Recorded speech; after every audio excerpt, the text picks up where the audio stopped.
Hello. Believe it or not, this actually wasn't what I planned on making next. I was going to make a top surgery video about specific things I feel like aren't talked about, like planning top surgery, how to decide to get it, hospital stay, recovery, consultation stuff.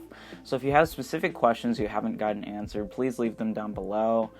But this video I made in reaction to some discourses happening per usual, and I felt like it was important to talk about. If you haven't seen my last video on transmasculine reactions to transmisogyny, this might be a good primer for this one, or follow-up for the one that you're watching right now. So the more transmisogyny videos you can watch, the better. So I do recommend pausing, link below, watch that one, then watch this one. But here we are. Content warning. Mentions of transmisogyny, transphobia, violence, misogyny, body shaming, misgendering, biological essentialism, community infighting, enbyphobia, trauma, and identity policing. So, to relevant discourses in trans spaces, here I am once again.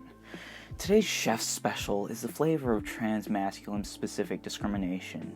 Is there a word for it? In itself, it's an important pursuit, absolutely, but it often gets itself muddied by comparing, debating, discrediting, or even stealing from concepts around transmisogyny. This in itself is blatant transmisogyny, to make a word up as a trump card against transmisogynistic accusations. Rightfully so, this often shuts down the conversation out of respect for protecting the language and the people affected by transmisogyny. But it leaves the question stagnant and controversy-ridden. What is there to know, define, and avoid? What has this pursuit been doing wrong, and is it able to be saved? That's what I plan on doing today, retracing the steps and seeing if there's something to be found and defined, or if we should abandon the concept of having a term to define transmasculine experiences entirely. First, I wanted to start my pursuit by acknowledging what it is that transmasculine people experience and seeing if those experiences have ways to be encompassed that already exist, and I was able to narrow it down to 4 categories. 1 is transphobia, misgendering, gender identity being doubted, lack of access to heavily gendered resources like medical care and facilities, violence, lack of representation in non-intersectional feminism, advocacy. 2 is misogyny, assuming we are women and mistreating us accordingly, having any masculinity be seen as a failure or damage to your body, equating sex organs and bodily functions to your value, and having your manhood or lack of womanhood be seen as a betrayal, that being biological essentialism, that being born with a certain anatomy forcefully makes you a gender. 3 is toxic masculinity, coping with transphobia or sometimes even dysphoria and enacting male supremacist behaviors, as well as having your masculinity in relationship to manhood deeply scrutinized for any flaws, like any sign of perceived femininity. 4 is biological essentialism. Again, when transmascs are excluded from feminist conversations like reproductive rights and misogyny, it's branching off the idea that physical characteristics like penis, testosterone, flat chest, short hair, whatever equals man, and man equals violence. Alternatively, when transmasculine people are characterized as soft or safer than cis men, that also equates characteristics to gender to a moral, forcibly assigning meaning to something that isn't inherently there.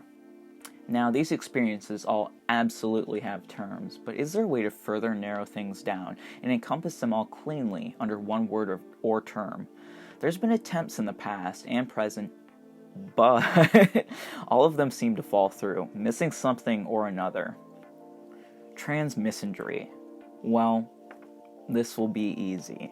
It incorrectly implies that misandry exists, misandry being the reactionary term coined to undercut people pointing out misogyny, combat feminism, and enforce a male-centric culture. So, nope. Transandrophobia. Well, androphobia is the same as misandry, just from a place of fear. Easy no again. Plus, these last 2 don't encompass non-binary trans people as well, who can also experience transmasculine discrimination. Misplaced misogyny. Okay, we're acknowledging misogyny here, but it leaves out the other factors, only slightly acknowledging transphobia, possibly making it fall flat. Virilmisia. This term caught my eye, virility being masculine traits viewed in a positive light. So this term was made to define the disdain transmasculine people face for being masculine or masculinizing themselves. The defining document acknowledges the nuances of transmasculine experiences and acknowledges how virility can make transmasculine people useful in the eyes of cisgender folks. I think it ticks more of these boxes than our last few options, but it falls short on how misogyny plays a part, and like the first two, is very insistent on the focus of masculinity or manhood. Trans people assigned female. A recent addition. This was created in direct response to disliking TME/TMA language, so a bad start. This term was made to talk about how assigned gender at birth, AGAB, is an ongoing act past birth, which I don't think the initial term ever didn't imply, to show how active femaling is an act of violence. It acknowledges transphobia and some of biological essentialism, but also contributes to biological essentialism and misogyny by implying that someone's sex is inherently detrimental or contradictory to gender, or some bodies inherently have worse experiences.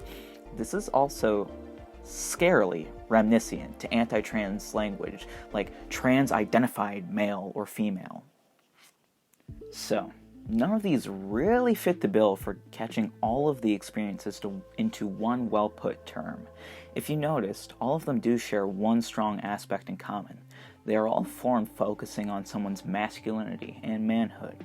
Either its current relevance versus an experience, see misdirected misogyny and TPAF, or how it's the reason someone is being mistreated.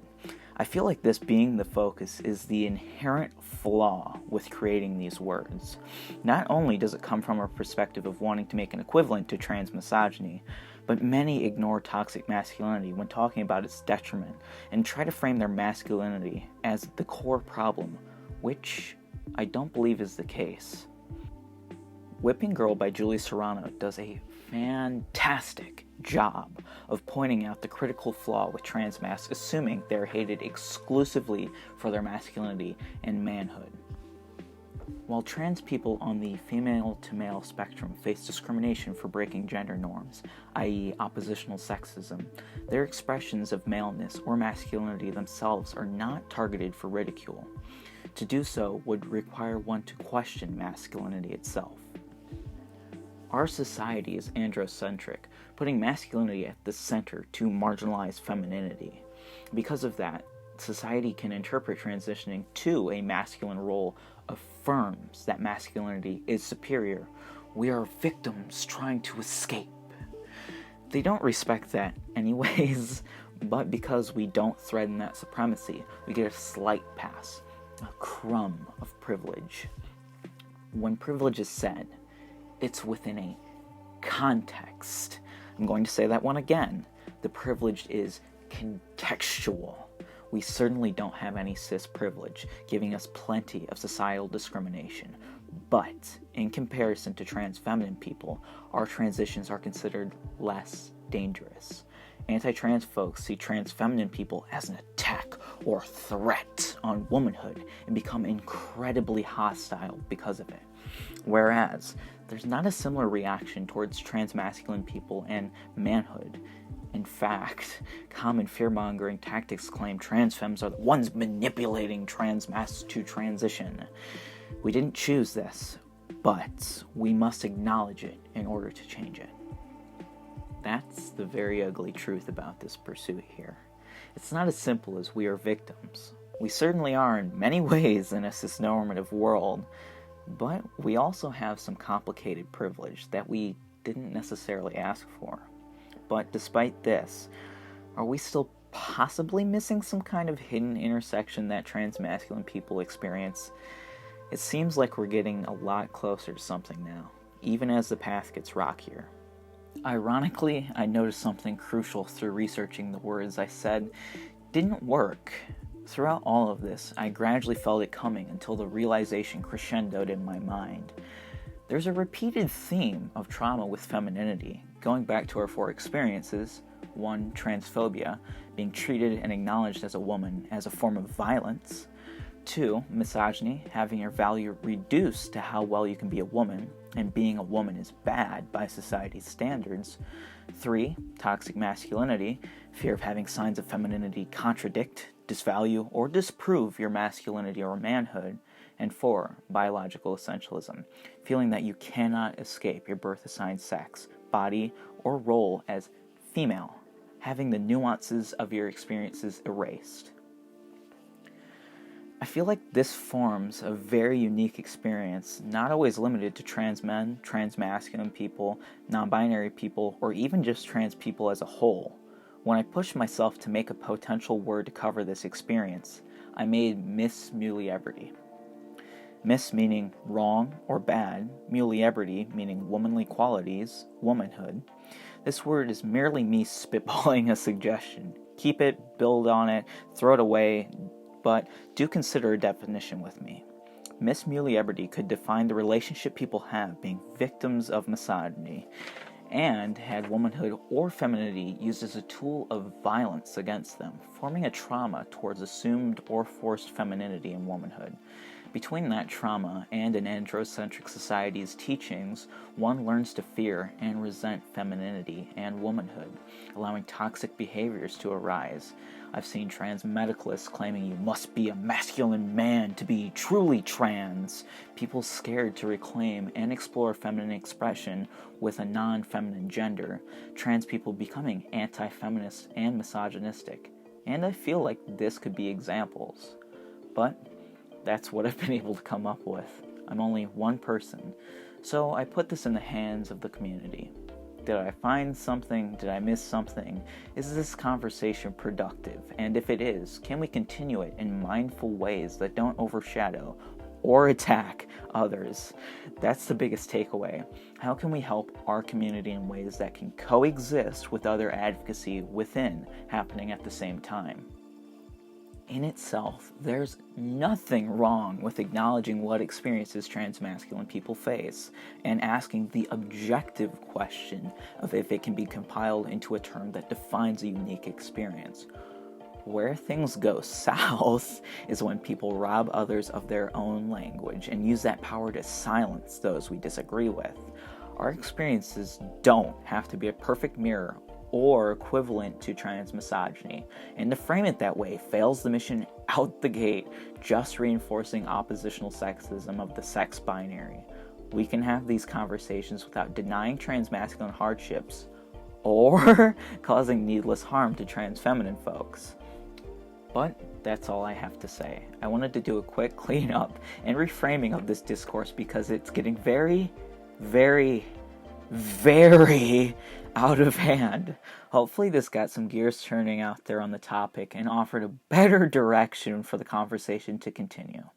Anyways, thank you for listening.